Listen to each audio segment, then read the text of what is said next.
esse é um daqueles vídeos que pode acabar com a sua esperança de que a humanidade dê certo. Então, se você tiver um estômago sensível, se você for sensível, não assista. Eu mesmo não vou poder usar várias palavras ao longo desse vídeo, porque o algoritmo reconheceria essas palavras e provavelmente esse vídeo seria derrubado imediatamente. Mas é algo que eu preciso falar. Sabe por quê? É um dos maiores escândalos que já aconteceu na Inglaterra, tá? No Reino Unido, e sobre pedófilo. E no Brasil ninguém fala nada. Eu não vi uma linha na imprensa brasileira sobre isso. Mas vamos lá.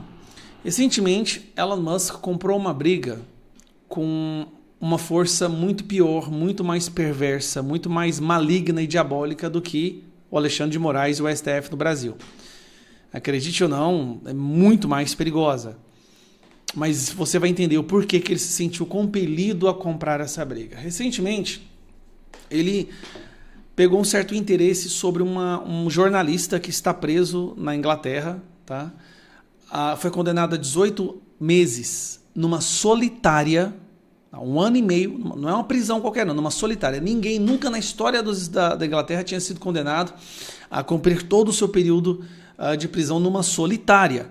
E esse jornalista foi condenado a ficar preso numa solitária. E Elon Musk começou a publicar que era importante, exigindo que essa pessoa fosse liberta. E aí isso chamou a atenção de todo mundo. Tá aqui, ó, saiu no Rolling Stone. Elon Musk exige a liberação do prisioneiro ativista da extrema-direita. Sempre assim, né? O bilionário pediu no ano novo, chamando para a libertação de Tommy Robinson, um ativista anti-muçulmano da extrema-direita no Reino Unido. Isso chamou atenção. Por que o Elon Musk, nessa atual conjuntura que está formando ali o governo do Donald Trump, por que ele ia pedir, ou se arriscar, pedindo a soltura, a libertação de um cara que foi condenado a 18 meses no Reino Unido por ser um ativista anti-muçulmano, essa palavra que eu também não posso usar, porque aqui não aceita, tá? Um ativista anti-muçulmano radical, da extrema-direita. Isso é muito estranho. Bom, aí eu comecei a acompanhar essa história desde então. Eu já tinha escutado, já tinha visto alguns vídeos do Tommy Robinson. Tommy Robinson é esse cara aqui, ó. Vou colocar aqui para você ver. Esse jornalista aqui. Assim, vai ficar maior para... Esse jornalista que você está vendo na sua tela, ele é o Tommy Robinson. Eu vou te contar a história dele. Eu vou precisar de alguns minutos para você entender a magnitude disso daqui.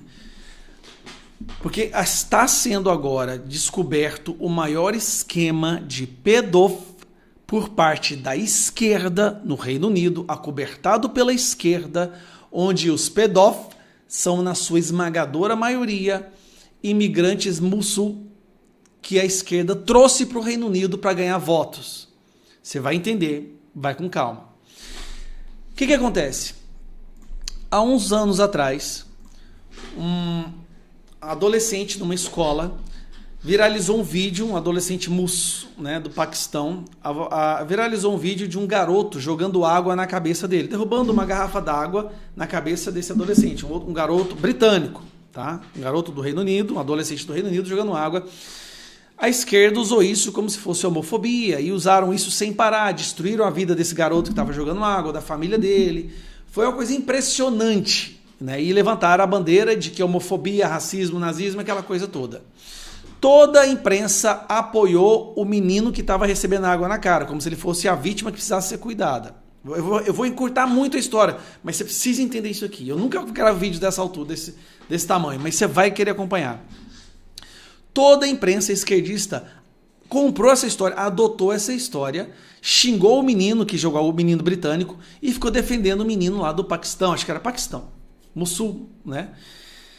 O único jornalista que foi fazer uma investigação séria e foi perguntar para os professores daquela escola, para o diretor, para os pais dos alunos o que tinha acontecido, foi esse aqui, ó. Esse cara aqui, Tommy Robinson.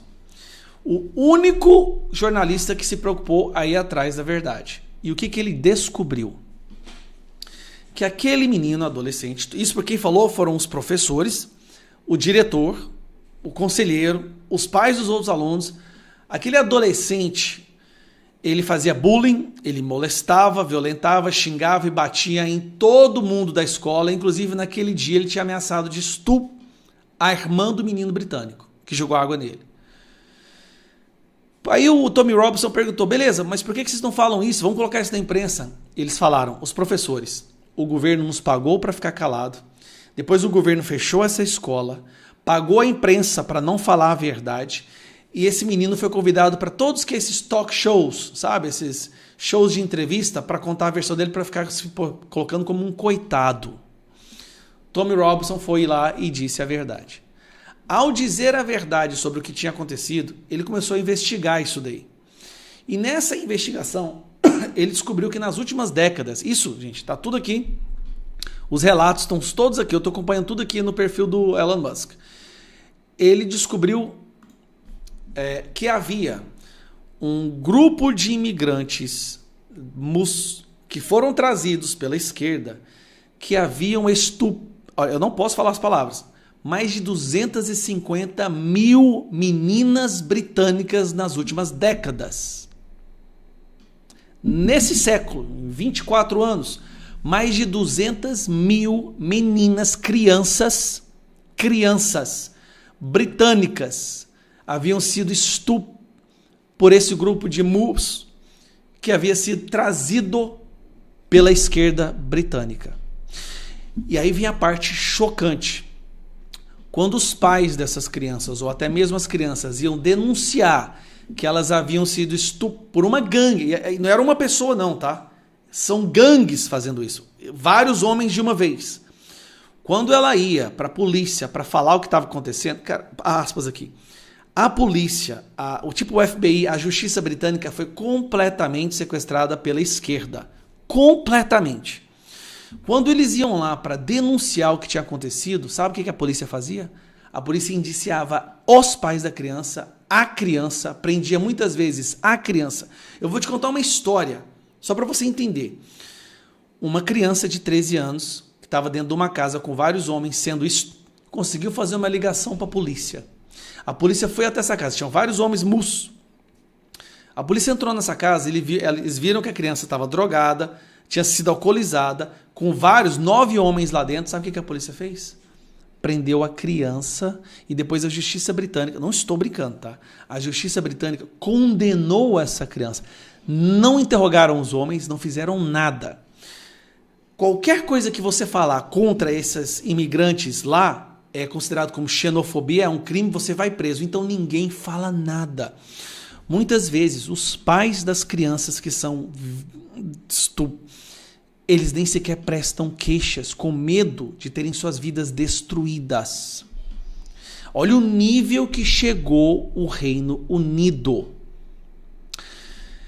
E os grandes responsáveis por acobertar isso ao longo dos últimos anos têm sido grandes figuras do Partido Trabalhista, o PT britânico, ou o Partido dos Trabalhadores. Aí, o Tommy Robinson, vou voltar nele aqui agora, ele gravou um documentário de 1 hora e 45 minutos, que eu não posso nem apertar play aqui.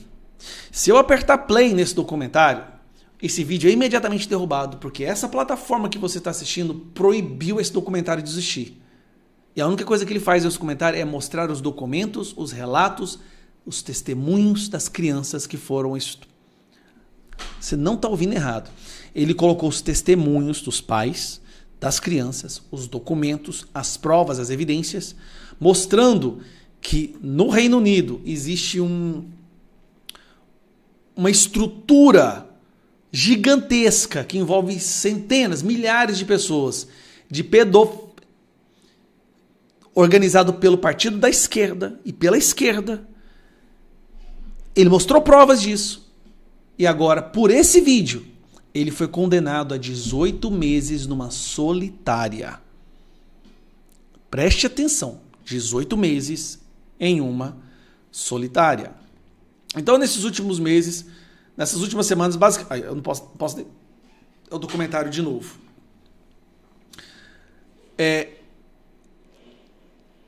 Cara, é de embrulhar o estômago. Aqui ele de novo, fazendo mais alguns vídeos. Ele está há vários anos fazendo a defesa de que precisava... Isso, eu tenho que apertar Pausa aqui. São vários anos ele tentando denunciar o que está acontecendo, com várias provas. E aí o que acontece? O primeiro-ministro esquerdista, mais o pessoal da esquerda lá, o procurador, todo mundo abafa o caso, paga testemunhas, prende outras e prende ele. O judiciário britânico foi completamente sequestrado pela esquerda. Aí que cai, ó, um documento aqui interessante.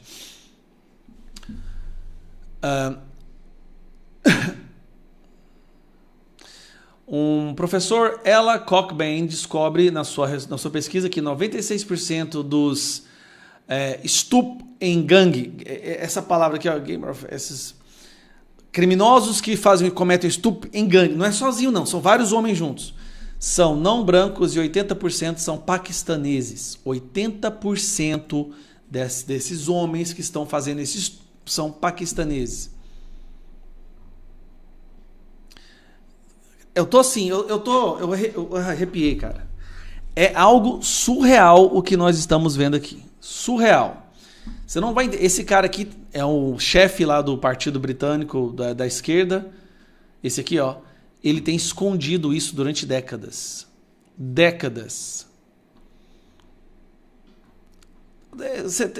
Mesmo que você não saiba inglês, vá lá no perfil do Elon Musk no Twitter e coloque a tradução.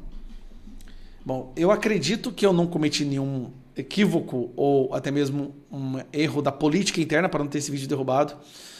Mas isso se tornou hoje o maior escândalo que está sendo falado na internet na Europa e talvez nos próprios Estados Unidos. É um escândalo gigantesco. E eu não vi uma linha sobre isso aqui no Brasil. A única linha que aparece é Elon Musk defende ultra radical da direita, xenofóbica no Reino Unido e tal. O cara pegou 18 meses porque ele fez um documentário mostrando as estatísticas, os relatos e testemunhos dessas crianças, gente. Aí eu fico perguntando por que a esquerda é tão intrinsecamente conectada com a pedofilia. A ilha de Epstein, nos Estados Unidos, que foi lá Barack Obama, Clint Eastwood, Hillary Clinton, Clint Eastwood não, Bill Clinton, Hillary Clinton, toda a esquerda americana, lá crosfera, vai para a ilha da pedofilia. E aqui ninguém fala nada. Chocante essa história. Estou acompanhando ainda. Agora, o Elon Musk comprou uma briga com pessoas que, essas sim, são capazes de matar qualquer um que interfira nesse mercado diabólico de e pedofilia que eles vivem. Por isso que eu falo, acompanhando isso tudo, meio que perde um pouco a esperança. Sabe, será que a humanidade tem salvação? Será que vale a pena nos arriscarmos, nos sacrificarmos dessa forma por uma sociedade que um grupo de pedófilos conseguiu dominar todo o sistema da estrutura do Estado do Reino Unido, praticamente? Você está entendendo? Imagina que você está no Reino Unido, sua filha de 8 anos é por um grupo de homens e você tem medo de denunciar, porque se você denunciar, você vai preso e sua vida é destruída. Tem cabimento? E ninguém fala nada sobre isso lá com medo do cancelamento. É por isso que lá no Reino Unido, qualquer postzinho que você faz no Facebook, a polícia bate na sua casa para te prender. Não é brincadeira, isso é outra loucura que está acontecendo lá. Qualquer coisa que você poste, é um absurdo, eu quero proteger as crianças britânicas. Pá! A polícia vai lá e te prende. Não estou brincando, você vai preso, algemado. Será que o Brasil está indo nesse caminho? Tudo indica que o Brasil está indo exatamente no mesmo caminho. Agora, para defender qual grupo aqui no Brasil? São também os pedófilos? Ou é só o PCC, o crime organizado, narcotraficantes? Qual é o grupo que esse novo sistema judiciário no Brasil se esforça tanto em defender? Nunca tinha feito um vídeo tão longo assim na minha vida, me perdoa, mas realmente era algo que eu precisava falar. Um abraço. Uma coisa que todo mundo já ouviu falar sobre o Rio de Janeiro é sobre o barulho que nunca para.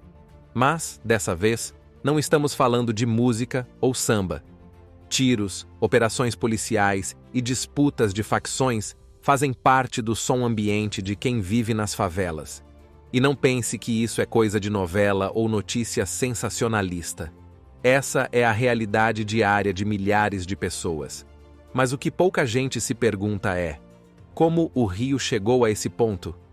Lembra que falamos que as favelas começaram a surgir quando trabalhadores sem alternativa subiram as encostas dos morros e construíram suas casas improvisadas? Pois é, no início, esses lugares eram compostos de apenas lares humildes. Mas as coisas começaram a mudar nos anos de 1970. Foi nessa época que o tráfico de drogas entrou nas favelas e o estopim veio de um lugar improvável: o presídio de Ilha Grande. Durante a ditadura militar, presos políticos foram colocados para conviver com criminosos comuns. Pode parecer uma simples decisão administrativa, mas o resultado foi devastador. Os presos políticos ensinaram táticas de disciplina, hierarquia e organização. Os criminosos aprenderam rápido e usaram esse conhecimento fora das celas. O que antes era só uma gangue se transformou em algo muito mais poderoso: as facções criminosas. Foi aí que surgiram nomes que hoje todo mundo conhece: Comando Vermelho, Terceiro Comando e outros grupos que, no começo, eram apenas gangues locais. Com o tempo, se tornaram verdadeiras organizações paramilitares. Eles controlam territórios, gerenciam o tráfico de drogas e impõem as suas próprias leis dentro das comunidades. E o cenário só piora. Número 5. Ondas de crimes. Quando o assunto é violência urbana, o Rio de Janeiro está sempre no topo dos rankings globais, e não de forma positiva. O Numbeo, uma das maiores plataformas de dados sobre segurança e qualidade de vida, colocou o Rio na 4ª posição entre as cidades mais perigosas das Américas. Isso mesmo, mais perigoso que Los Angeles, Bogotá, Cancún e até Medellín, uma cidade que por anos foi o maior símbolo de violência no continente. Se esse dado já não for suficiente, os números de tiroteios revelam a gravidade do problema. Entre julho de 2016 e julho de 2017, foram registrados mais de 3.800 tiroteios em comunidades cariocas. Isso dá uma média de 319 tiroteios por mês. É praticamente um tiroteio por dia. E acredite, de lá para cá, a situação não melhorou. Segundo o Instituto Fogo Cruzado, que faz o monitoramento de disparos de arma de fogo, o cenário ficou ainda mais tenso. De janeiro a outubro de 2024, foram registrados 2.165 tiroteios na região metropolitana do Rio. Desse total, 795 ocorreram durante operações policiais, ou seja, em confrontos entre a polícia e as facções criminosas. E se você acha que o problema fica só nas favelas, a realidade mostra o contrário. Boa parte dessas mortes não aconteceu em vielas e becos escondidos. Algumas das cenas mais chocantes ocorreram em plena zona nobre da cidade. Um dos casos mais impactantes foi o assassinato de 3 médicos ortopedistas na Praia da Barra da Tijuca, um dos bairros mais ricos e movimentados do Rio. Mas a fama de cidade violenta não surgiu só por causa do tráfico. Número 6. Tráfico, milícias e a complexa teia do crime. Se você acha que o maior problema de violência no Rio de Janeiro vem só do tráfico, está muito enganado. Porque além das facções que dominam as favelas, existe um outro poder que cresce na surdina: as milícias. Esses grupos não aparecem armados com fuzis no meio das ruas. Eles controlam a sombra, e é aí que está o perigo. Diferente do tráfico, as milícias não precisam mostrar as armas o tempo todo. Elas se infiltram no cotidiano, controlam serviços e mandam no dia a dia de quem mora nas comunidades. Parece exagero? Então presta atenção. As milícias vendem botijões de gás, cobram taxas de proteção, controlam o sinal de TV a cabo clandestino e até a internet que chega nas casas. Se você mora em uma área controlada por milicianos, só compra o gás e a internet de quem eles mandarem. Não tem escolha. E não pense que eles agem sozinhos. Eles também controlam o poder político. vários políticos já foram apontados como aliados ou financiados por milicianos. Isso mesmo, eles financiam campanhas e depois cobram o retorno. E aqui entra um detalhe importante. As milícias não só dominam as ruas, mas também as cadeiras da política. Se você já assistiu Tropa de Elite 2, então sabe do que estamos falando. No primeiro filme, o foco era a guerra entre o BOPE e o tráfico, mas no segundo, o esquema das milícias foi escancarado. Não foi só um roteiro de cinema, foi um retrato da realidade. Agora, não pense que o tráfico e as milícias vivem em paz, cada um no seu canto. Esses dois mundos também se enfrentam. Milícias e facções disputam o controle de comunidades inteiras. É como se fossem dois exércitos tentando conquistar o mesmo território. E quando isso acontece, o que sobra para os moradores? Medo e desespero. E acredite, essa guerra não é nova. Desde 2023, o Comando Vermelho começou a atacar comunidades que eram controladas por milícias. Mas essa invasão não é só sobre tomar o território. Depois que o grupo vence, vem a limpeza, e isso significa caça a parentes, amigos e qualquer pessoa ligada ao grupo derrotado. O ciclo de violência nunca termina. E ainda tem o jogo do bicho, uma loteria clandestina com décadas de história, envolvida em esquemas de propina, relações com políticos e policiais corruptos. E aí chegamos na parte que muita gente não gosta de falar: a corrupção policial. Sem ela, nada disso seria possível. Muitas das ações das facções, das milícias e do jogo do bicho só acontecem porque existe alguém do outro lado fechando os olhos. E às vezes não é de graça. Isso foi muito bem mostrado nos filmes e até em produções internacionais como Velozes e Furiosos 5, onde um bandido é protegido dentro do complexo policial militar carioca. Mas você acha que acabou? Claro que não. Já ouviu falar dos arrastões? Número 7. Arrastões.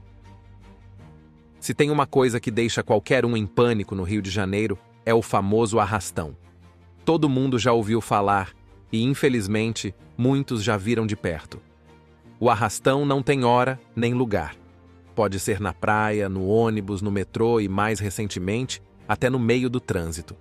Para quem não sabe, arrastão é quando um grupo de pessoas, geralmente jovens ou adolescentes, se juntam para roubar várias pessoas ao mesmo tempo. Eles atacam de forma rápida, criando pânico e pegando celulares, bolsas, carteiras e tudo mais que estiver à vista. Um dos exemplos mais recentes aconteceu na Avenida Brasil, uma das mais movimentadas do Rio de Janeiro. No final de novembro, em pleno horário de pico e trânsito travado, criminosos pararam o fluxo e começaram a roubar os motoristas um por um. Gente presa dentro dos carros, sem ter para onde fugir, vendo os ladrões levando tudo. Mas por que isso acontece?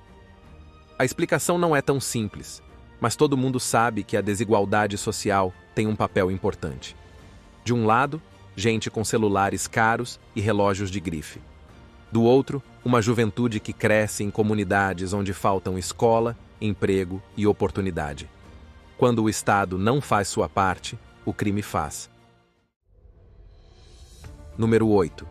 Corrupção, políticas públicas e a difícil mudança. E agora surge a pergunta que todo mundo faz, mas quase ninguém responde. Por que é tão difícil melhorar a situação do Rio de Janeiro? A resposta novamente não é simples, mas tem um nome que sempre aparece: corrupção. Ela está em todo canto, drenando recursos que deveriam ir para a educação, saúde, transporte e habitação. Políticos, empresários e até membros da segurança pública acabam envolvidos nesse ciclo.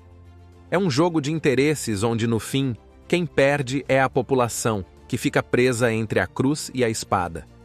Tem gente que compara o Rio a um paciente crônico.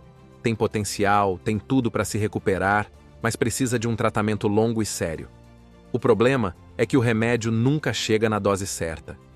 Os grandes eventos esportivos, como a Copa do Mundo e as Olimpíadas, trouxeram algumas melhorias e parecia que o futuro estava chegando para todos. Mas, sem políticas de continuidade e sem controle da corrupção, muitas dessas iniciativas se perderam no tempo. Obras ficaram inacabadas, estações de transporte ficaram sucateadas e a sensação de mudança se dissolveu no ar. E aí a gente volta para a pergunta inicial. O que é o Rio de Janeiro?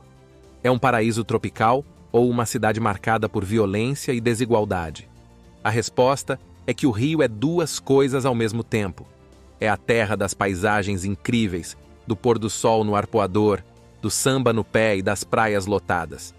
Mas também é o lar das favelas sem saneamento, do tráfico, das milícias, da corrupção e do medo. Se você está pensando em visitar o Rio, vá e aproveite o que o Rio tem de melhor. Mas entenda que, por trás do sambinha no calçadão, tem gente invisível batalhando todos os dias para conquistar o básico. Porque o Rio de Janeiro não é um filme de Hollywood com final previsível. Aqui, o enredo muda o tempo todo.